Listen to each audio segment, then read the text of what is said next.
సదాశివసమారంభాం శంకరాచార్యమధ్యమాం అస్మదాచార్యపర్యంతాం వందే గురుపరంపరాం.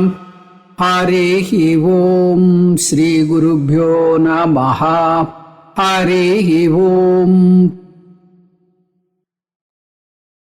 సైషానందస్య మీమాగుంసా భవతి యువా స్యాత్ సాధు యువాధ్యాయకః ఆశిష్టో దృఢిష్టో బలిష్టః తస్యేయం పృథివీ సర్వా విత్తస్య పూర్ణా స్యాత్ స ఏకో మానుష ఆనందః తే యే శతం మానుష ఆనందాః స ఏకో మనుష్య గంధర్వాణామానందః. శ్రోత్రియస్య చాకామహతస్య తే యే శతం మనుష్య గంధర్వాణామానందాః స ఏకో దేవగంధర్వాణామానందః.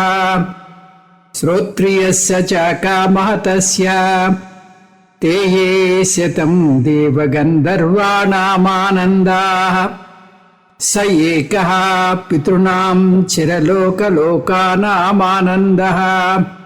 శ్రోత్రియస్య చాకామహతస్య తే యే శతం పితॄణాం చిరలోకలోకానామానందాః స ఏక ఆజానజానాం దేవానామానందః. శ్రోత్రియస్య చాకామహతస్య తే యే శతమాజానజానాం దేవానామానందాః స ఏకః కర్మదేవానాం దేవానామానందః. ఏ కర్మణా దేవా న ప్రియంతి శ్రోత్రియస్య చాకామహతస్య తే యే శతం కర్మదేవానాం దేవానామానందః. తే యే శతం కర్మదేవానాం దేవానామానందాః స ఏకో దేవానామానందః. శ్రోత్రియస్య చాకామహతస్య తే యే శతం దేవానామానందాః స ఏక ఇంద్రస్యానందః. శ్రోత్రియస్య చాకామహతస్య తే యే శతం ఇంద్రస్యానందాః స ఏకో బృహస్పతిరానందః. శ్రోత్రియస్య చాకామహతస్య తే యే శతం బృహస్పతిరానందాః స ఏకః ప్రజాపతిరానందః. శ్రోత్రియస్య చాకామహతస్య తే యే శతం ప్రజాపతిరానందాః స ఏకో బ్రాహ్మణ ఆనందః. శ్రోత్రియస్య చాకామహతస్య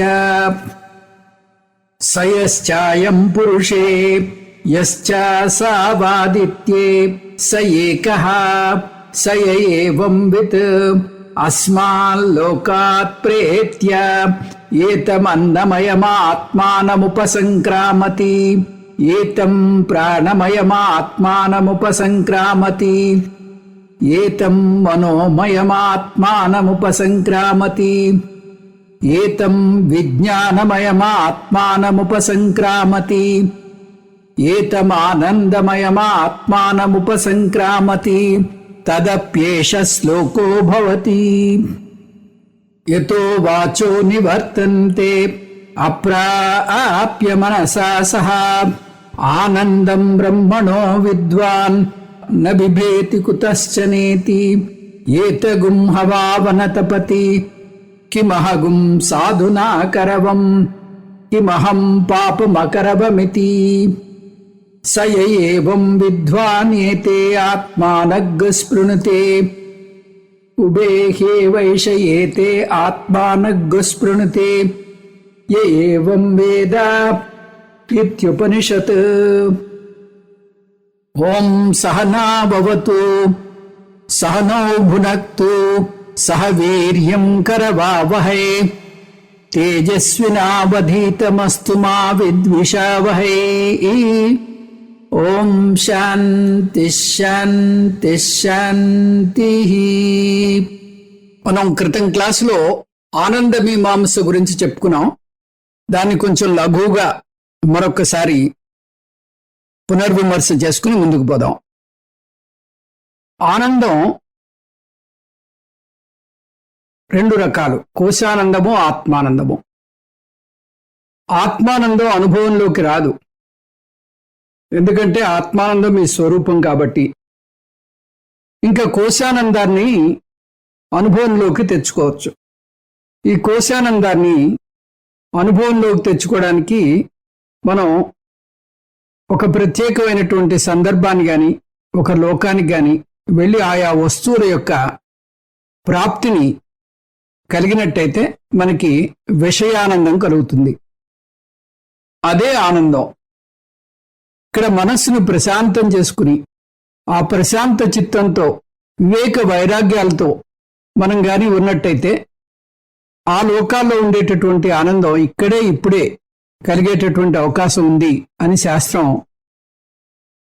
ఘంటాపదంగా చెప్తోంది. అదేమిటో చూద్దాం. యువా స్యాత్. ఒక యువకుణ్ణి శాస్త్రం ఎంచుకుంది. ఎందుకు? యువకుడైతే అంగాలు పూర్తి స్థాయిలో సమర్థవంతంగా ఉంటాయి. అటువంటి వాడు ఆనందాన్ని పూర్తిగా అందుకోగలడు. ఎటువంటి యువకుడు? సాధు యువ అంటోంది. సాధు యువ అంటే సజ్జనుడైనటువంటి యువకుడు. సజ్జనుడు అంటే సత్వ గుణ సంపన్నుడైనటువంటి యువకుడు. సత్వగుణం కలిగి ఉంటే అతనిలో ఎక్కువ భావోద్రేకాలు ఉండవు. అటువంటి సత్వగుణ సంపన్నుడికి ఎక్కువ ఆనందం కలిగేటటువంటి అవకాశం ఉంది. కాబట్టి సాధు యువ. శాస్త్రం ఆధ్యాయిక అంటోంది. శాస్త్రాన్ని అధ్యయనం చేసినటువంటి శ్రోత్రియుడైనటువంటి ఒక యువకుడిని ఎంచుకుంది. అటువంటి యువకుడికి ఈ పృథివిలో ఉండేటటువంటి సమస్త సంపదలు అప్పచెప్పినట్టయితే ఎంత ఆనందాన్ని అతను అనుభవిస్తాడో ఆ ఆనందాన్ని ఒక కొలత, ఒక మనుష్య ఆనందము, అది ఒక కొలత అంటూ ఒక కొలమానాన్ని నిర్దేశించింది. ఇప్పుడు రకరకాల దేవతా లోకాల్లోకి తీసుకువెళ్ళి ఆయా దేవతలు అనుభవించేటటువంటి ఆనందాల్ని ప్రస్తావిస్తూ ఈ మనుష్య ఆనందానికి అవి ఎన్ని రెట్లో చెప్తూ ఆ ఆనందాన్ని ఇక్కడే ఈ ముముక్షు సాధకుడు ఎలా అనుభవిస్తాడో ఈ ఆనంద మీమాంసలో వస్తుంది. ఇందులో వచ్చిన దేవతలు మొట్టమొదటిగా మనుష్య గంధర్వ దేవతలు, తర్వాత దేవగంధర్వ దేవతలు. మనుష్య గంధర్వ దేవతలు అంటే మనుష్యలోకంలో పుణ్యకర్మలు చేసి గంధర్వలోకానికి వెళ్ళినటువంటి దేవతలు. దేవగంధర్వులు అంటే ఆ లోకంలోనే పుట్టినటువంటి దేవతలు. తర్వాత పితృదేవతలు. ఆ తర్వాత ఆజానజ దేవతలు. ఆజానజ దేవతలు అంటే వీరు స్వర్గలోకంలో ఉంటారు. స్మార్త కర్మలు చేసి ఆ లోకానికి వెళ్ళిన వాళ్ళు. కర్మదేవతలు, వీరు కూడా స్వర్గలోకంలో ఉంటారు. శ్రౌత కర్మలు చేసి ఆ లోకానికి వెళ్ళినవారు. వీరు ఆజానజ దేవతల కన్నా హెచ్చు స్థాయిలో ఉంటారు. దేవతలు అంటే అక్కడే పుట్టినటువంటి దేవతలు. మనకు పురాణాల్లో 33 దేవతల గురించి చెప్తారు. అష్ట వసువులు, ఏకాదశ రుద్రులు, 12 ఆదిత్యులు, ఇంద్రుడు, బృహస్పతి అంటూ ఈ విధంగా అనేక దేవతలు ఆ స్వర్గలోకంలో పుట్టినటువంటి దేవతల్ని ఇక్కడ దేవతలు అంటోంది శాస్త్రం. ఇంకా ఇంద్రుడి యొక్క ఆనందం. ఈ ఇంద్రుడి యొక్క ఆనందం దేవతల యొక్క ఆనందం కన్నా ఎక్కువగా ఉంటుంది. ఎందుకంటే ఆ ఇంద్రాధిపత్యం అంటే దేవతల మీద ఆధిపత్యం. ఆ స్వర్గలోక అధిపతి కాబట్టి ఆయన యొక్క ఆనందం ఇంకా హెచ్చు స్థాయిలో ఉంటుంది. దేవతల యొక్క ఆనందం కన్నా హెచ్చు స్థాయిలో ఉంటుంది. బృహస్పతి ఆనందం. బృహస్పతి దేవగురువు కాబట్టి ఇంద్రుడి యొక్క ఆనందం కన్నా కూడా హెచ్చు స్థాయిలో ఉంటుంది. ప్రజాపతి ఆనందం అంటే విరాట్ ఆనందం. సమష్టి స్థూల ప్రపంచ అధిష్టాన దేవత ప్రజాపతి. ఈ ప్రజాపతి ఆనందం బృహస్పతి ఆనందం కన్నా ఎక్కువ ఉంటుంది. ఎందుకంటే అన్ని స్థూల శరీరాల సమష్టి కాబట్టి. బ్రహ్మానందం అంటే హిరణ్య గర్భ ఆనందం, సమష్టి సూక్ష్మ ప్రపంచ అధిష్టాన దేవత. ఈ హిరణ్య గర్భ ఈయన ఆనందం అందరికన్నా కూడా అత్యధికంగా ఉంటుంది. ఈ నేపథ్యంలో మనం ఈ ఆనంద మీమాంసని మరొక్కసారి చూద్దాం. ముందుగా మనుష్య ఆనందం ఒక కొలత అనుకున్నాం. ఇప్పుడు మనుష్య గంధర్వ ఆనందం మనుష్య ఆనందానికి 100 రెట్లు ఉంటుంది. ఇదే ఆనందాన్ని ఒక సాధకుడు, ముముక్షు అయినటువంటి ఒక సాధకుడు వివేక వైరాగ్యాల ద్వారా ఇక్కడే ఇప్పుడే ఆనందాన్ని అనుభవించవచ్చు. తన మనస్సును ప్రశాంతపరచుకుని ఆ వైరాగ్యం ద్వారా, ఎంతవరకు వైరాగ్యం? మనుష్య ఆనందం మీద వైరాగ్యం. మనుష్య ఆనందం అంతా కూడా మిథ్యా అనేటటువంటి వైరాగ్యంతో ఆ లోకానికి వెళ్లకుండా ఇక్కడే ఆనందాన్ని, ఆ మనుష్య గంధర్వ ఆనందాన్ని అనుభవించవచ్చు. ఇంకా దేవగంధర్వుల ఆనందం, ఒక దేవగంధర్వుల యొక్క ఆనందం 100 మనుష్య గంధర్వుల ఆనందానికి సమానం. అంటే 1 తర్వాత 4 సున్నాలు, 10 to the power 4 మనుష్య ఆనందానికి సమానం. ఇంత ఆనందాన్ని సాధకుడు వైరాగ్యంతో, మనుష్య గంధర్వ ఆనందం వరకు ఉన్నటువంటి వైరాగ్యంతో ఇక్కడే ఇప్పుడే అనుభవించగలడు. ఇంకా వీరికన్నా పైన పితృదేవతలు ఉన్నారు. ఆ పితృదేవతల ఆనందం 100 రెట్లు దేవగంధర్వుల ఆనందంతో సమానం. అంటే 1 తర్వాత 6 సున్నలు మనుష్య గంధర్వ ఆనందంతో సమానం. అంటే 10 to the power 6 మనుష్య గంధర్వ ఆనందంతో సమానం. ఇంత ఆనందాన్ని సాధకుడు ఈ లోకంలోనే వైరాగ్యం ద్వారా, దేవగంధర్వుల ఆనందం వరకు ఉన్నటువంటి వైరాగ్యం ద్వారా సంతరించుకోగలడు. ఆజానజ దేవతల యొక్క ఆనందం 100 రెట్లు పితృదేవతల ఆనందం కన్నా ఎక్కువ. అంటే 1 తర్వాత 8 సున్నలు ఉన్నటువంటి సంఖ్యతో మనుష్య ఆనందంతో సమానం. అంటే 10 to the power 8 రెట్లు మనుష్య ఆనందంతో సమానం. ఇంత ఆనందాన్ని సాధకుడు ఈ లోకంలోనే ఉంటూ పితృదేవతల ఆనందం వరకు వైరాగ్యాన్ని సంతరించుకున్నట్టయితే ఇక్కడే ఇప్పుడే ఆ ఆనందాన్ని అనుభవించగలడు. ఒక కర్మదేవత ఆనందం 100 రెట్లు ఆజానజ దేవతల ఆనందంతో సమానం. అంటే ఒక కర్మదేవత ఆనందం 1 తర్వాత 10 సున్నలు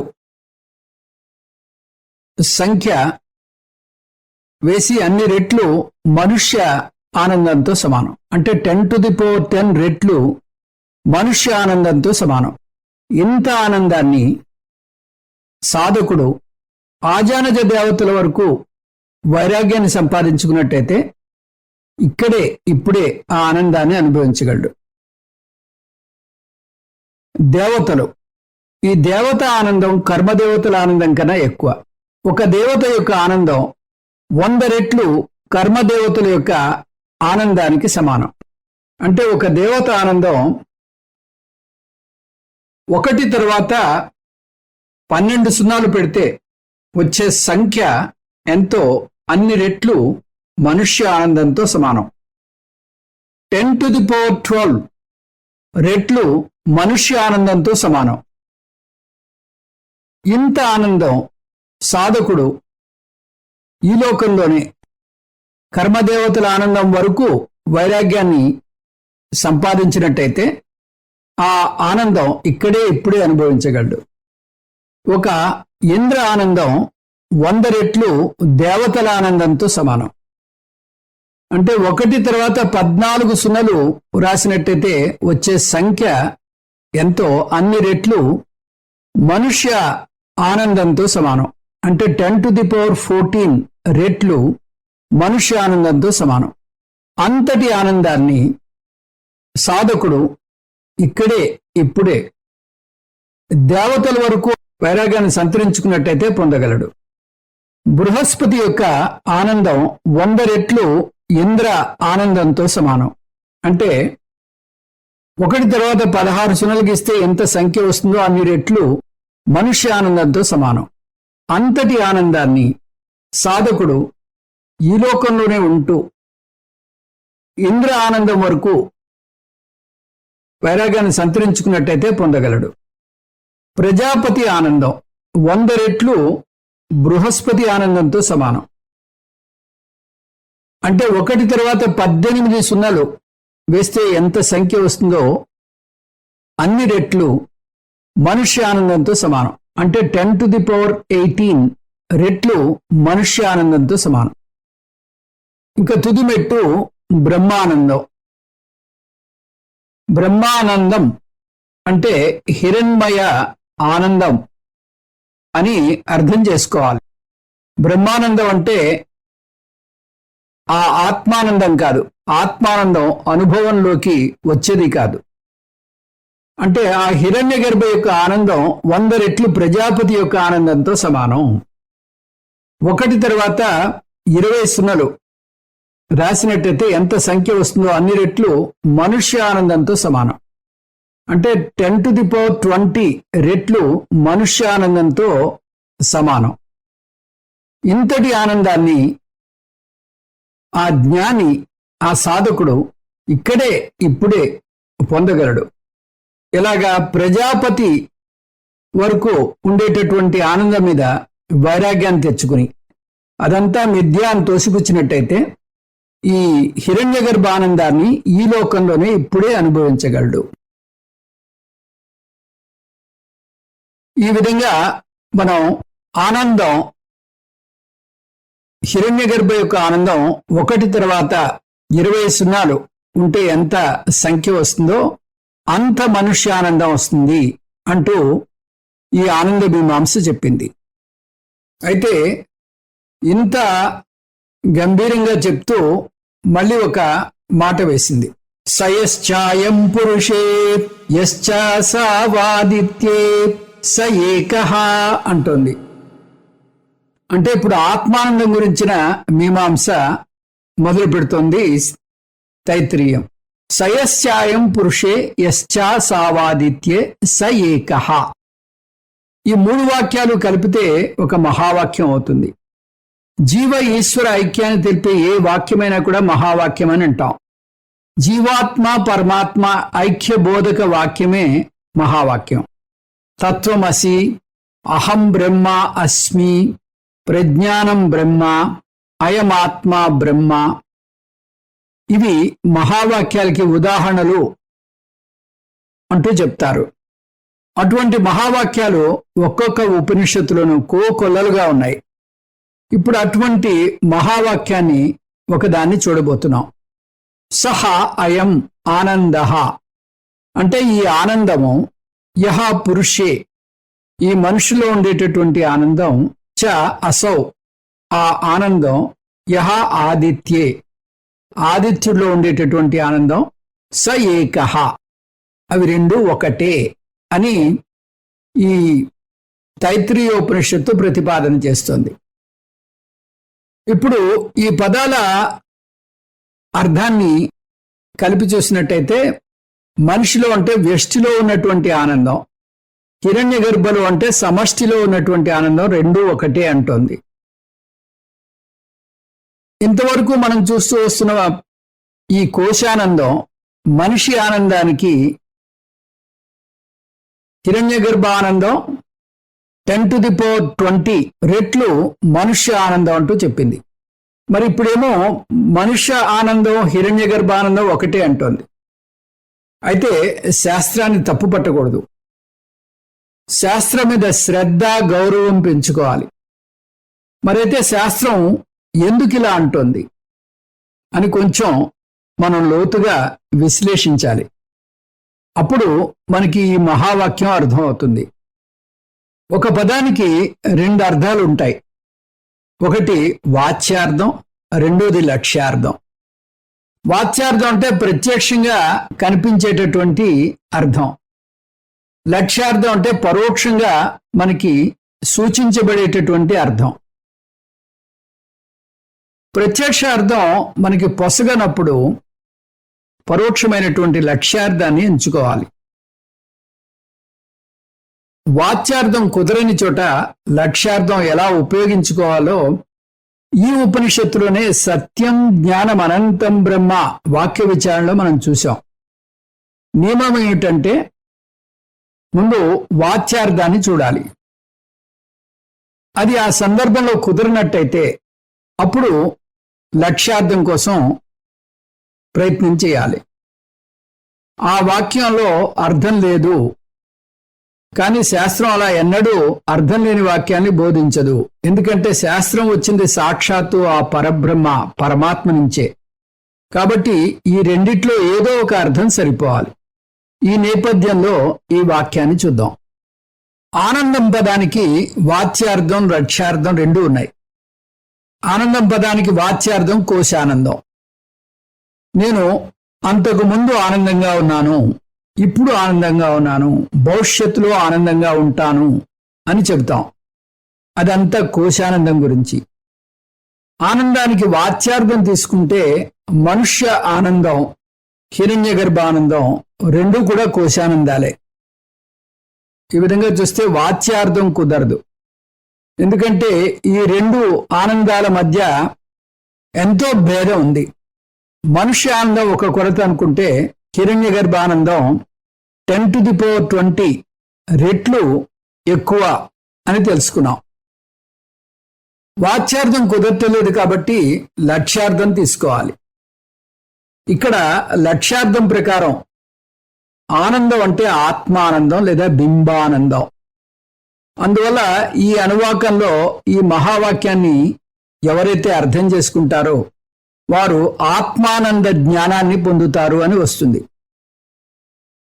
జీవాత్మ పరమాత్మల ఐక్యాన్ని బోధిస్తోంది ఈ వాక్యం. అంటే స్వరూప ఆనంద దృష్ట్యా ఐక్య జ్ఞానం అని అర్థం చేసుకోవాలి. జ్ఞానం పొందితే అక్షరాల స్వరూపానందం పొందుతామని అర్థం చేసుకోకూడదు. ఆనందం కోసం అరులు చేస్తూ బాహ్యంగా పరుగులు తీయడం ఆపుతాం. అందువల్ల స్వరూపానందం పొందుతాము అంటే దాని అర్థం మనమే ఆనంద స్వరూపులము అని అర్థం చేసుకోవడం, ఆ ఆనందంలో నిలబడి ఉండడం. ఆనందం కోసం అరులు చేస్తూ బాహ్యమైన పరుగులు ఆపివేయడం. సయ ఏవం విత్ అస్మాల్లోకాత్ ప్రేత్య ఏతమన్నమయమాత్మానముపసంక్రామతి ఏతం ప్రాణమయమాత్మానముపసంక్రామతి ఏతం మనోమయమాత్మానముపసంక్రామతి ఏతం విజ్ఞానమయమాత్మానముపసంక్రామతి ఏతమానందమయమాత్మానముపసంక్రామతి తదప్యేష శ్లోకో భవతి. ఇప్పుడు ఈ మహావాక్యంలో మనం గాని నిలబడినట్టయితే, అంటే ఈ నిష్ఠలో గాని మనం ఉన్నట్టయితే, అంటే నేనే ఆ ఆనంద స్వరూపుణ్ణి, నేనే ఆ పూర్ణ స్వరూపాన్ని, నేనే పూర్ణుడను అనే ఆ పూర్ణత్వ సిద్ధితో ఆ నిష్ఠలో గాని ఉన్నట్టయితే కలిగేటటువంటి ఫలాన్ని చూస్తున్నాం. సయ ఏవం విత్ అస్మాల్లోకాత్ ప్రేత్య. ఎవరైతే కోశానందం ఆత్మానందాల గురించిన ఈ సత్యాన్ని తెలుసుకుంటారో అతను బాహ్య ప్రపంచం నుంచి దృష్టిని మరలుస్తాడు. మామూలుగా ప్రేత్య అంటే మరణం అని అర్థం వస్తుంది. కానీ ఈ సందర్భంలో శంకర భగవత్పాదులు బాహ్య ప్రపంచం నుంచి వెనుదిరగడం అని చెప్తున్నారు. అంటే బాహ్య వస్తువుల మీద తన ఆనందం కోసం ఆధారపడడు. ఇన్నాళ్ళు విషయ వస్తువులు ఆనందాన్ని ఇస్తాయని భావించి వాటి వెంట పరుగులు తీశాడు. ఇప్పుడు అతనికి తనే ఆనంద స్వరూపమని, ఆనందం బాహ్యంగా దొరికే వస్తువు కాదని అర్థమైపోయింది. బాహ్య వస్తువుల మీద, మనుష్యుల మీద, ప్రదేశాల మీద, సంఘటనల మీద శాంతి, భద్రత, ఆనందాల కోసం ఇంకా ఆధారపడడు. ప్రేత్య అంటే మరణించి అని కాదు, వెనుదిరిగి అని అర్థం తీసుకోవాలి ఈ సందర్భంలో. ఏతమన్నమయమాత్మానముపసంక్రామతి. ఉపసంక్రామతి అనే పదాన్ని అక్షరాలా తీసుకుంటే దాటటం లేదా అతీతంగా ఎదగటం అని అర్థం వస్తుంది. జ్ఞాని అన్నమయ కోశానికి అతీతంగా ఎదుగుతాడు అని అర్థం తీసుకోవాలి. అతీతంగా ఎదగటం అంటే ఆ కోశం మీద ఉన్న అభిమానాన్ని వదులుకుంటాడు. ఇంకో విధంగా చెప్పాలంటే నేను అన్నమయాన్ని అనే పొరపాటు నుంచి బయటపడిపోయాడు. అతీతంగా ఎదుగుతాడు అంటే అన్నమయం అతని ప్రారబ్ధాన్ని బట్టి అతనికి తాత్కాలికంగా ఇవ్వబడినటువంటి ఉపాధి అని, ఈ ఉపాధి పంచభూతాలు ఇచ్చిన కానుక అని అర్థం చేసుకుంటాడు. ఎప్పుడైతే ఈ ప్రారబ్ధ కర్మ ముగిసిందో అప్పుడే ఈ అన్నమయం సమష్టి అన్నమయంలో కలిసిపోతుంది. అందువల్ల ఉపసంక్రామతి అంటే అన్నమయ అభిమాన త్యాగం చేయడం అన్నమాట. ఏతం ప్రాణమయమాత్మానముపసంక్రామతి. ఈ జ్ఞాని ప్రాణమయంతో కూడా అభిమానాన్ని పెంచుకోడు. ప్రాణమయే ఆత్మ అభిమానం త్యజతి. ప్రాణమయం కూడా సమష్టి ప్రాణానికి చెందినది, అది జడం, తాను చైతన్యతత్వం అని అర్థం చేసుకుంటాడు జ్ఞాని. ఏతం మనోమయమాత్మానముపసంక్రామతి. అదేవిధంగా మనోమయం కూడా ఆత్మ కాదు, అది కేవలం కోశం మాత్రమే అని అర్థం చేసుకుంటాడు. పంచకోశ వివేకం చూసినప్పుడు ఎలా ఒక్కొక్క కోశాన్ని ముందు ఆత్మ అనుకుంటాడో, ఆ తర్వాత అది ఆత్మ కాదని తెలిసిన తర్వాత దాన్ని అనాత్మగా 5 దశల్లో ఎలా నిరూపిస్తాడో చూశాం. ఆ 5 దశలు అనాత్మ నిశ్చయం, కార్యత్వ నిశ్చయం, నామరూపత్వ నిశ్చయం, మిథ్యాత్వ నిశ్చయం, ప్రవిలాప నిశ్చయం. అలా ఉదాహరణకు మనోమయ కోశాన్ని విజ్ఞానమయ ఆత్మలో లయం చేశాం. ఇప్పుడు ఇంచుమించుగా అలాగే జరుగుతోంది. ఏతం విజ్ఞానమయమాత్మానముపసంక్రామతి. విజ్ఞానమయం కూడా ఆత్మ కాదు, అనాత్మ. భగవద్గీతలో కృష్ణ పరమాత్మ ఈ శరీరాన్ని జీర్ణించిన వస్త్రంతో పోల్చాడు. వాసాంసి జీర్ణాని యథా విహాయ నవాని గృహ్ణాని నరోపరాణి తదా శరీరాని విహాయ జీర్ణాని అన్యాని సంయాతి నవాని దేహి. ఎలాగైతే దుస్తులు మార్చి వేరే దుస్తులు వేసుకుంటాడో అదేవిధంగా ఆత్మ కూడా జీర్ణమైన ఈ శరీరాన్ని వదిలి కొత్త శరీరాన్ని చేపడుతుంది అంటూ కృష్ణ పరమాత్మ మనకి 2వ అధ్యాయంలోనే చెప్పాడు. ఏతం ఆనందమయమాత్మానముపసంక్రామతి. ఆనందమయ కోశం మీద కూడా అభిమానాన్ని త్యాగం చేశాడు. సుషుప్తిలో మనకి ఆనందం వస్తుంది. ఆ ఆనందం కూడా ఆనందమయ కోశం వల్లే, అంటే ఆ కారణ శరీరం వల్లే ఏర్పడుతుంది. కాబట్టి అది కూడా కోశానందమే. కొంతమంది ఇది స్వరూపానందము అని పొరబడుతూ ఉంటారు, కానీ అది కూడా కోశానందమే. అది కారణ శరీరం వల్ల ఉత్పత్తి అయినటువంటి ఆనందము, అంటే ఆనందమయ కోశం వల్ల ఉత్పత్తి అయినటువంటి ఆనందం. ఆనందమయ కోశంలో మనం కోశానందాన్ని పొందుతాం, కానీ జ్ఞాని దాన్ని కూడా వదులుకుంటాడు. ఎందుకు? కోశానందం కేవలం ప్రతిబింబ ఆనందమే, కానీ దాని అసలు స్వరూపం స్వరూపానందం అది నేనే. అద్దంలో కనబడే మొహం తన ప్రతిబింబం మాత్రమే. అసలు మొహం తన భుజస్కంధాల మీద పదిలంగా ఉంది అని తెలుసుకుంటే అద్దం పోతే తన తల లేదని బెంబేలెత్తిపోడు. అసలైన బంగారం తన చేతిలోనే ఉంటే కల్తీ బంగారం వెంట ఎందుకు పరుగులు పెడతాడు? కాబట్టి ఆత్మానంద నిష్ఠ ఏర్పడుతుంది. ఆత్మానంద నిష్ఠ భవతి. ఈ పదాల్ని మనం కలుపుకోవాలి. ఒక జ్ఞాని పంచకోశ అభిమానాన్ని ఒక్కటొక్కటిగా వదులుకుంటూ వస్తే అతనికి చివరిగా తన స్వరూపమే మిగులుతుంది. అతను తన స్వరూప ఆనందంలో నెలకొని ఉంటాడు. ఆత్మానందంలో నెలకొని ఆ నిష్ఠలో ఉండి తనే స్వరూప ఆనందం అని ఒక్క క్షణం కూడా మర్చిపోడు. అభేద జ్ఞానంలో నిలబడి ఉంటాడు. ఆత్మనిష్ట అంటే బాహ్యంగా చేసేటటువంటి కర్మ కాదు, దీర్ఘకాలం చేసే ధ్యానం అంతకన్నా కాదు. ఇది బుద్ధిలో క్రమేపీ కలిగేటటువంటి మార్పు. నేనే ఆత్మను, నా స్వరూపం ఆనంద స్వరూపం అనే జ్ఞానంలో నిలబడ్డాం. తదప్యేష శ్లోకో భవతి. ఆనంద స్వరూపాన్ని వివరించే ఋగ్మంత్రం కూడా ఒకటి ఉంది. యతో వాచో నివర్తంతే అప్రాప్య మనసా సహ ఆనందం బ్రహ్మణో విద్వాన్ న బిభేతి కుతశ్చనేతి ఏతగుం హవావనతపతి కిమహగుం సాధునా కరవం కిమహం పాపమకరవమితి స ఏవం విద్వాన్ ఏతే ఆత్మానగ్ స్పృణుతే ఉబేహే వైషయేతే ఆత్మానగ్ స్పృణుతే ఏవం వేద ఇత్యుపనిషత్. యతో వాచో నివర్తంతే అప్రాప్య మనసా సహ ఆనందం బ్రహ్మణో విద్వాన్ న బిభేతి కుతశ్చనేతి. విద్వాన్ న బిభేతి, ఈ ఋగ్మంత్రంలో ముఖ్యమైన వాక్యం ఇది. ఈ జ్ఞాని ఈ సృష్టిలో దేన్ని చూసి భయపడ్డు. ఎందుకు? అతను ఆనందం లేదా పూర్ణత్వం తన స్వరూప లక్షణం అని అర్థం చేసుకున్నాడు. అతని స్వరూపమే ఆనంద స్వరూపం అయితే ఆ ఆనందాన్ని పోగొట్టుకునే అవకాశం ఎక్కడ? బాహ్య వస్తువుల నుంచి పొందిన ఆనందం షరతులతో కూడింది. ఎప్పుడు వస్తుందో తెలియదు, ఎన్నాళ్ళు ఉంటుందో తెలియదు.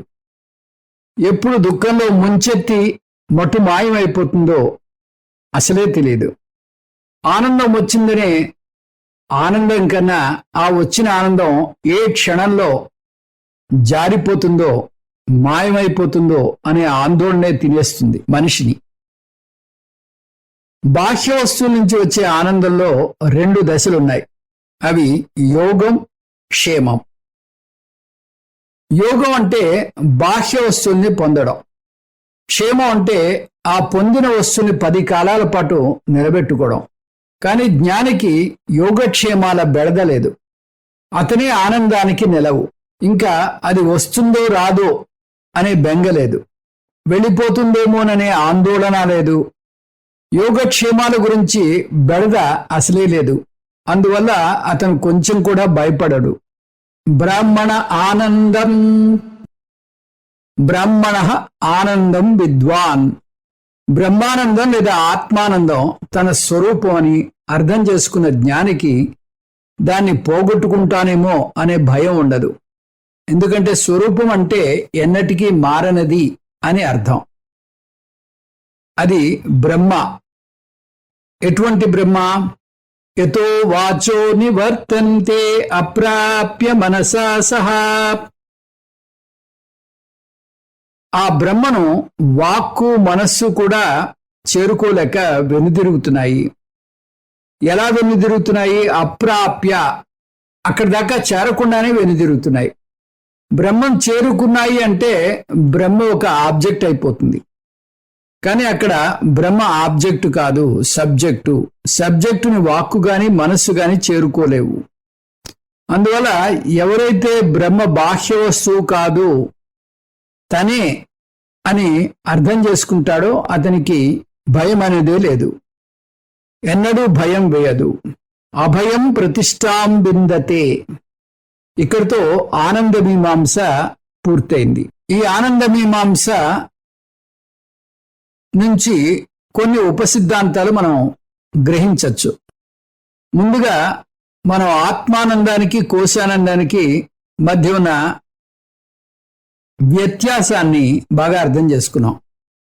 కోశానందాన్ని విషయప్రాప్తి ద్వారా లేదా వైరాగ్య ప్రాప్తి ద్వారా పొందొచ్చు. కానీ ఆత్మానందాన్ని జ్ఞానం వల్ల మాత్రమే పొందగలము అని అర్థం చేసుకున్నాం. ఇది మనకి టూకీగా ఆనంద మీమాంస. ఇప్పుడు జ్ఞాని యొక్క పరిస్థితిని విశ్లేషిద్దాం. జ్ఞాని జ్ఞానాన్ని పొందుతాడు కాబట్టి అతను ఆత్మానందాన్ని పొందుతాడు. జ్ఞానం పొందడానికి ఒక సాధకునికి కావలసిన అర్హతలు సాధన చతుష్టయ సంపత్తిని కలిగి ఉండడం. సాధన చతుష్టయ సంపత్తి అంటే వివేకం, వైరాగ్యం, సమాధి, షట్క సంపత్తి, ముముక్షుత్వం. ఎలాగైతే మనం పోస్ట్ గ్రాడ్యుయేషన్ చేయాలంటే ఒక విద్యార్థి డిగ్రీ పాస్ అయి ఉండాలో, అలా ఒక జ్ఞాని ఈ సాధన చతుష్టయ సంపత్తిని పొంది జ్ఞానాన్ని పొందాలి. అంటే జ్ఞానికి ఇటు జ్ఞానము ఉంటుంది, అటు వైరాగ్యము ఉంటుంది. ఇంతకుముందు కోశానందం గురించి చూసినప్పుడు వైరాగ్యం ద్వారా కూడా కోశానందాన్ని పొందొచ్చు అంటూ చూసాం. అంటే జ్ఞాని జ్ఞానం ద్వారా ఆత్మానందాన్ని పొందుతాడు అంటే అది ఎక్కడో ఉన్న వస్తువుని అందుకుంటాడు అని కాదు, తనే ఆత్మానందాన్ని తెలుసుకుంటాడు. ఆనందం కోసం బయటికి పరుగులు పెట్టక్కర్లేదు అనే విషయాన్ని అర్థం చేసుకుంటాడు. వైరాగ్యం ద్వారా కూడా కోశానందాన్ని పొందుతాడు. ప్రపంచంలో ఉన్న ఏ ఆనందాన్ని తీసుకున్నా అది ఈ రెండు తెగల్లోకి వస్తుంది, ఏదో ఒక తెగ కిందకి వస్తుంది. అయితే కోశానందం లేదా ఆత్మానందం. ఈ విధంగా జ్ఞాని అక్షరాల విషయ ప్రాప్తిని పొందకపోయినా ప్రపంచంలో ఉన్న అన్ని రకాల ఆనందాన్ని అనుభవించగలడు. ఈ విధంగా ఆనంద మీమాంస ద్వారా ఉపనిషత్తు మొట్టమొదటి చెప్పినటువంటి చిన్న వాక్యానికి పెద్ద వ్యాఖ్యానం ద్వారా వివరణ చెప్పకనే చెప్పింది. అది లఘుభాగంగా మనం చూసాం. సోస్నుతే సర్వాన్ కామాన్ సహ అస్నుతే సర్వాన్ కామాన్ సహ. ఆ జ్ఞాని ఇక్కడ ఉండేటటువంటి సమస్త భోగాలు, సమస్త సౌఖ్యాలు ఒక్కసారిగా పొందుతాడు అంటూ మనకి ఆ మంత్రం చెప్పింది. దాన్నే వ్యాఖ్యాన భాగంగా ఆనంద మీమాంస ద్వారా మనం తెలుసుకున్నాం. శిష్యుడు గురువును 2 ప్రశ్నలు ప్రత్యక్షంగా అడిగాడని, ఒక ప్రశ్న పరోక్షంగా అడిగినట్టుగా మనం చూసాం. అవేంటో మళ్ళీ చూద్దాం. మొదటిది, బ్రహ్మ అస్తివా నవా, బ్రహ్మ ఉందా లేదా, ఇది పరోక్ష ప్రశ్న. రెండోది, మరణాంతరం అజ్ఞాని బ్రహ్మలో ఐక్యమవుతాడా లేదా, మరణాంతరం జ్ఞాని బ్రహ్మలో ఐక్యమవుతాడా లేదా. ఈ 3 ప్రశ్నల్లో మొదటి ప్రశ్నకు గురువు చాలా వివరంగా జవాబు చెప్పాడు. బ్రహ్మ అస్థి అని 7 కారణాల ద్వారా నిరూపించాడు. కానీ మీరు గమనిస్తే గురువు తక్కిన 2 ప్రశ్నలకు జవాబు చెప్పకుండా నిశ్శబ్దంగా ఆనంద మీమాంసలోకి ప్రవేశించాడు. ఇంకా ఈ వల్లి మరి 4 పాదాలతోటి ముగింపుకు వస్తోంది. కానీ ఆ ప్రశ్నలకు జవాబు ఎక్కడా కనబడలేదు. అంటే గురువు ఆ ప్రశ్నలను మర్చిపోయాడనుకోవాలా? శంకర భగవత్పాదులు మన సందేహానికి జవాబు చెప్తున్నారు. ఈ 2 ప్రశ్నల సమాధానం ఫలశ్రుతిలో ఇమిడి ఉంది అంటున్నారు భగవత్పాదులు. ఫలశ్రుతి ఏమిటి? జ్ఞాని ఈ పంచకోశాలకు అతీతంగా ఎదిగి బ్రహ్మానందంలో లేదా ఆత్మానందంలో లేదా స్వరూపంలో నెలకొని ఉంటాడు. ఇది పరోక్ష జవాబు, మౌన వ్యాఖ్యానం. అదెలా? అసలు ఆ ప్రశ్నలకే జవాబు ఇవ్వలేమని అంటున్నాం. ఎందుకు? ఆ ప్రశ్నలే తప్పైన ప్రశ్నకు సరైన సమాధానం అంటూ ఉండదు. ఉదాహరణకు, ఎవరైనా చెన్నైలో ఉన్న అడయార్ నుంచి ఆళ్వార్పేటకు ఎన్ని కిలోగ్రాముల దూరం అని అడిగారనుకోండి, మీరు జవాబు చెప్పగలరా? అడయారుకు ఆళ్వార్పేటకు మధ్యలో ఉన్న దూరాన్ని కిలోమీటర్లో చెప్పాలి, కిలోగ్రాముల్లో కాదు. ఉదాహరణకు, ఎవరైనా చెన్నైలో ఉన్న అడయార్ నుంచి ఆళ్వార్పేటకు ఎన్ని కిలోగ్రాముల దూరం ఉంటుంది అని అడిగారనుకోండి, దానికి మీరు జవాబు చెప్పగలరా? చెప్పలేరు. అడయారుకు ఆళ్వారుపేటకు మధ్య ఉన్న దూరాన్ని కిలోమీటర్లో కొలవాలి గాని కిలోగ్రాములో కొలవలేం. ఆ విధంగా ఇక్కడ కూడా ప్రశ్నే తప్పు. అజ్ఞాని బ్రహ్మలో కలుస్తాడా, జ్ఞాని బ్రహ్మలో కలుస్తాడా అనే ప్రశ్నలో ఉన్న అర్థం బ్రహ్మను వెళ్ళి చేరుకుంటాడా అని. బ్రహ్మను చేరడమా మారడమా ప్రశ్న ఎప్పుడు వస్తుంది? బ్రహ్మ మీకు భిన్నంగా దూరంగా ఉన్న గమ్యంగా ఒక ఆబ్జెక్ట్గా తీసుకుంటే ఆ ప్రశ్న ఉదయిస్తుంది. కానీ బ్రహ్మ ఒక సాధకుడు ప్రయాణం చేసి చేరుకునేటటువంటి గమ్యం కాదు. సాధకుడే బ్రహ్మ. ఎవరూ బ్రహ్మను చేరుకోలేరు. కానీ ఈ ప్రశ్నలకు జవాబు చెప్పు తీరాలి అన్నట్లయితే ఈ విధంగా చెప్పచ్చు. అజ్ఞాని బ్రహ్మలో లయమవుతాడా లేదా అంటే అతను లయమవ్వడు. ఎందుకు? అతని ఉద్దేశంలో బ్రహ్మకు అతనికి మధ్య దూరం ఉంది. అతని అజ్ఞానం ఆ దూరాన్ని ఏర్పరిచింది. ఆ అజ్ఞానం ఉన్నంత వరకు ఆ దూరం ఉంటూనే ఉంటుంది. అతను అజ్ఞానంతో మరణిస్తాడు కాబట్టి అతను బ్రహ్మలో ఐక్యం అవడు అని భావించాలి. ఇకపోతే జ్ఞాని విషయం తీసుకున్నట్టయితే అతడు బ్రహ్మ తన స్వరూపం అనేటటువంటి జ్ఞాన నిష్ఠలో ఉంటాడు. అతని దృష్టిలో బ్రహ్మకు తనకు మధ్యలో దూరం లేదు. కాబట్టి అతను బ్రహ్మలో లైక్యం అయినట్టుగా భావించాలి. ఇవి ఈ 2 ప్రశ్నలకు జవాబులు. వీటితో 3 ప్రశ్నలకు జవాబులు వచ్చేశాయి. ఏతగుం హవావనతపతి కిమహగుం సాధునాకరవం కిమహం పాపమకరవమితి సయ ఏవం విద్వానేతే ఆత్మానగ్గుస్పృణుతే ఉభే వైష ఏతే ఆత్మానగ్గుస్పృణుతే య ఏవం వేద ఇత్యుపనిషత్. ఇంకా ఉపసంహారం జరుగుతుంది. జ్ఞాన ఫలం. జ్ఞానం పొందాక జ్ఞాని తన శేష జీవితాన్ని ఎలా గడుపుతాడో ఉపనిషత్తు వివరిస్తుంది. అంటే అతను పొందే ఫలాన్ని చెబుతోంది. అజ్ఞాని ఎప్పుడూ సంసారంలో పడి కొట్టుమిట్టాడుతుంటే జ్ఞాని జీవన్ముక్తిని అనుభవిస్తాడు.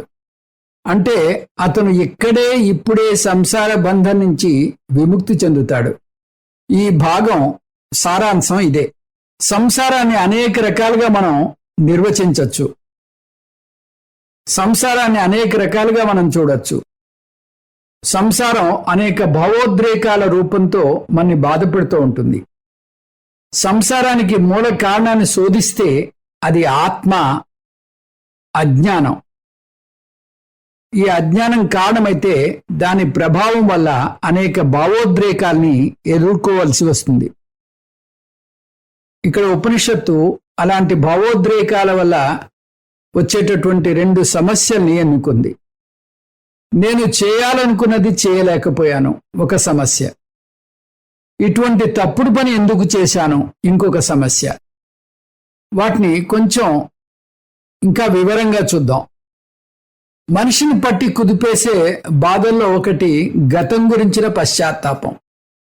వయస్సు పెరిగిన కొద్దీ ముందున్న జీవితం భూతద్దంలోంచి కనిపిస్తుంది. అది పెద్ద సమస్యగా పట్టి పీడిస్తుంది. మీరు చిన్న వయసులో ఉంటే భవిష్యత్తు ఎంతో మధురంగా, ఎంతో కలలాగా, సుదూర భవిష్యత్తు గురించి రంగురంగుల స్వప్నాలు కంటారు.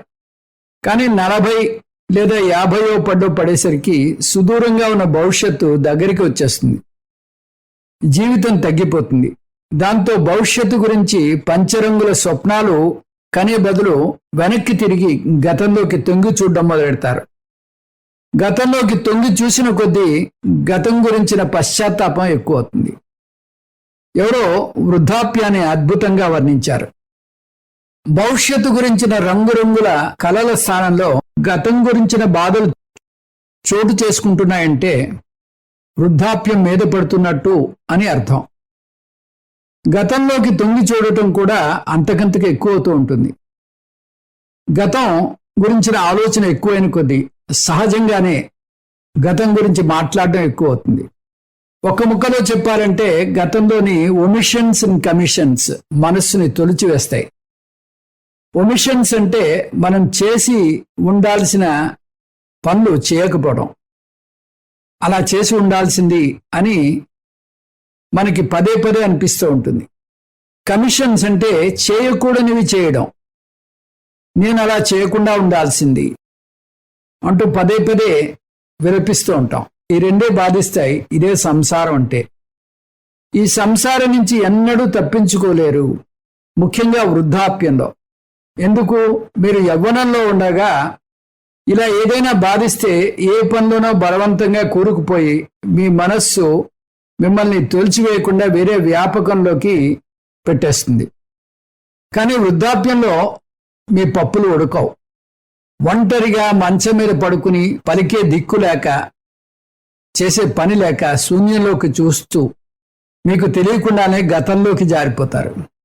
పదవీ విరమణ తర్వాత మీ అంగాలు మీ నుంచి విరమిస్తాయి. మేము అలసిపోయాము, ధ్యానం చేయలేము అంటాయి. అందువల్ల ఖాళీగా కూర్చోవడం తప్ప మీకు ఏమీ మిగలదు.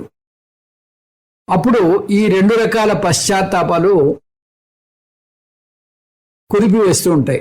కి మహగుం సాధునా కరవం, నేను ఎందుకు ఈ మంచి పనులు చేయలేదు అంటే ఒమిషన్స్ గురించిన పశ్చాత్తాపం. కిమహం పాపం అకరవమితి, నేను ఎందుకు ఇలా పాపపు పనులను చేశాను అంటే కమిషన్స్ గురించిన పశ్చాత్తాపం.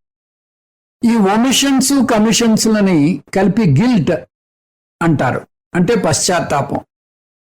ఈ ఒమిషన్స్ కమిషన్స్ ని కలిపి గిల్ట్ అండ్ హర్ట్ అంటారు. ఏతగుం హవావన తపతి, ఈ పశ్చాత్తాపం అజ్ఞాన్ని పట్టి కుదిపేస్తూ ఉంటుంది. కానీ జ్ఞానికి ఈ పశ్చాత్తాపం ఉండదు. అంటే అతనేమీ పాపం చేయలేదా అంటే జ్ఞానం పొందక ముందు అతను కూడా పాపం చేసే ఉంటాడు. ఒక్క భగవంతుడు తప్ప ప్రతి ఒక్కరూ పొరపాట్లు చేసే ఉండి తీరుతారు. ఒకవేళ ఈ జన్మలో చేయకపోయినా పూర్వజన్మలో చేసే ఉంటారు. అందులో జ్ఞాని కూడా వస్తాడు. అయినా ఇవేవి జ్ఞానిని బాధించవు. ఎందుకు? శయ ఏవం విద్వానేతే ఆత్మానగ్స్పృణతే. జ్ఞాని ఈ ఒమిషన్స్ అండ్ కమిషన్స్ ను మిథ్యగా లేదా సంసారంగా కొట్టివేస్తాడు. అవి వ్యవహారిక స్థాయికి చెందినవి. అవి పారమార్థిక స్థాయికి చెందిన అతన్ని బాధించలేవు అని జ్ఞాని అర్థం చేసుకుంటాడు. చేయకూడని పాపాలు కానీ చేయని పుణ్యాలు కానీ ఆత్మకు అంటవు. స్వప్నంలో స్వాపింకుడు చేసినటువంటి పాప పుణ్యాలు జాగ్రత్త పురుషుణ్ణి అంటవు. ఉదాహరణకు స్వాప్నికుడు స్వప్నంలో ఎవరినైనా చంపినా అతను స్వప్నం నుంచి నిద్ర లేచాక ఆ హత్య చేసినటువంటి పాపం జాగ్రత్త పురుషుణ్ణి అంటదు, అతన్ని శిక్షించలేదు. ఈ విధంగా జ్ఞానం పొందకముందు అతనికి ఏర్పడిన పాప పుణ్యాలు జాగ్రత్తావస్థకు చెందుతాయి. కానీ అతను పారమార్థిక స్థాయికి ఎదిగాడు కాబట్టి ఈ జాగ్రత్తావస్థ కూడా స్వప్నం 2 అవుతుంది. ఈ స్వప్నం 2లోని అంశాలు దాని నుంచి పారమార్థిక స్థాయికి లేచిన ఆ జ్ఞానికి అంటవు. ఎప్పుడైతే అతను ఈ ఉన్నత స్థాయి నుంచి ఈ సంసారాన్ని చూశాడో, అంటే అహం బ్రహ్మ అస్మి అని అర్థం చేసుకున్నాడో, అప్పుడే వ్యవహార స్థాయికి చెందిన అతని జీవితం చాలా చిన్నదిగా, విలువలేనిదిగా, మిథ్యగా తేలిపోతుంది. సూర్యుడు ఉదయిస్తే సూర్యకాంతి ముందు ప్రమిద దీపం వెలవెలపోతుంది. దీన్నే అభిభవ అంటారు. సూర్యుడు ఉదయించాక కూడా ప్రమిద దీపం వెలుగుతూనే ఉంటుంది. కానీ ఆ చిరుదీపం ఉనికి ఉన్నా లేనట్టయిపోతుంది ఆ సూర్యప్రకాశం ముందు. అదేవిధంగా జ్ఞానికి జ్ఞానం పొందాక శరీరం, అహంకారం, ప్రారబ్ధం ఉంటాయి. కానీ అవి ఏమాత్రం బాధించవు. జ్ఞానం పొందిన నేపథ్యంలో చిన్న సూదితో గుచ్చితే బాధ తెలియనట్టుగా అతన్ని ఈ బాధలేవి బాధించవు. స్పృణితే అంటే అలా అతను ఉన్నత స్థాయిని తెలుసుకుని శక్తివంతునిగా మారతాడు. ఉబేహేవైష ఏతే ఆత్మానగ్స్పృణితే. ఈ వాక్యం మళ్ళీ 2సారి చెప్పబడింది. అలా 2సారి చెప్తే ఇక్కడితో ఈ వలి ముగిసింది అని అర్థం. ఆ విధంగా ఎవరైతే తన ఉన్నత స్థాయికి ఎదుగుతాడో అతను పాపపుణ్యాల నుంచి విముక్తుడవుతాడు. పాపపుణ్యే విధూయ అని మనం ముండకోపనిషత్తులో నేర్చుకున్నాం. జ్ఞాని తన పాపపుణ్యాల్ని వదులుకుంటాడు, అంటే అవి అతన్ని అంటవు. మీరు సినిమా చూస్తున్నప్పుడు ఆ సినిమా తెర మీద ఆడే ఆ చిత్రం అది కేవలం ఒక బొమ్మ మాత్రమే అనే జ్ఞానంలో మీరు ఉన్నట్టయితే అక్కడ ఉండేటటువంటి విషయాలు మీకు భయోత్పాతాన్ని కలుగజేయవు. అదంతా మిథ్య అని తెలుసుకుని దాన్ని ఆనందిస్తారు. ఆ విధంగా జ్ఞానికి తాను ఇలా చేసి ఉండాల్సింది, ఇలా చేయకుండా ఉండాల్సింది అనేటటువంటి బాధలు బాధించవు. ఈ పనులు చేయడం చేయకపోవడం కర్తకు సంబంధించినవి. తను అకర్త అభోక్త. ఏవం వేద, ఈ విధంగా ఎవరైతే అర్థం చేసుకుంటారో అతను ఏ పశ్చాత్తాపము కృంగదీయదు. అంటే ఒమిషన్స్ బాధించవు, కమిషన్స్ బాధించవు. అతనికి గతం గతః, గతాన్ని తలుచుకుని కుమిలిపోడు. ఒక ముక్కలో చెప్పాలంటే జ్ఞాన ఫలం సంసార నివృత్తి, దీన్నే జీవన్ముక్తి అని కూడా అంటాం. ఇత్యుపనిషత్తు, ఈ విధంగా ఉపనిషత్తు ముగిస్తున్నది. ఓం సహనా భవతు సహనౌ భునక్తు సహ వీర్యం కరవావహై తేజస్వినావధీతమస్తు మా విద్విషావహై. ఓం శాంతి శాంతి శాంతి. ఈ శాంతి పాఠాన్ని ఈ వల్లి చివరిలో కూడా మళ్ళీ ఒకసారి పఠించాలి. ఈ వల్లి మొదలు పెట్టాక ముందు శాంతి పాఠాన్ని పఠించేది జ్ఞాన ప్రాప్తి కలుగజేయమని పఠిస్తాం. జ్ఞానం పొందడానికి అనువుగా విఘ్నాలు లేకుండా చేయమని కోరడానికి శాంతి పాఠాన్ని పఠిస్తాం. ఇప్పుడు ఈ వల్లి విజయవంతంగా ముగించుకున్నందుకు, ఆటంకాలు లేకుండా జ్ఞానం పొందినందుకు కృతజ్ఞతాపూర్వకంగా జ్ఞాననిష్ట ప్రాప్తిని కలుగజేయమంటూ మళ్ళీ మనం ఒకసారి ఈ శాంతి పాఠాన్ని చదువుతున్నాం. సహనావవతు అంటే జ్ఞాన ప్రాప్తిని కోరడం. సహనౌ భునక్తు అంటే జ్ఞాన నిష్ఠా ప్రాప్తిని కోరడం. జ్ఞాన నిష్ఠలో నిలబడకపోతే గురువు చేసే బోధ చేసినంతసేపు అర్థమైనట్టే ఉంటుంది, కానీ తర్వాత జ్ఞానమంతా ఆవిరైపోతుంది. అలా ఆవిరి కాకుండా ఉండాలంటే పొందిన జ్ఞానాన్ని జ్ఞాన నిష్ఠగా మలుచుకోవాలి. ఇక్కడితో బ్రహ్మానందవల్లి అయిపోయింది. ఓం పూర్ణమదః పూర్ణమిదం పూర్ణాత్ పూర్ణముదచ్యతే పూర్ణస్య పూర్ణమాదాయ పూర్ణమేవావశిష్యతే. ఓం శాంతి శాంతి శాంతి. హరి ఓం శ్రీ గురుభ్యో నమః. హరి ఓం.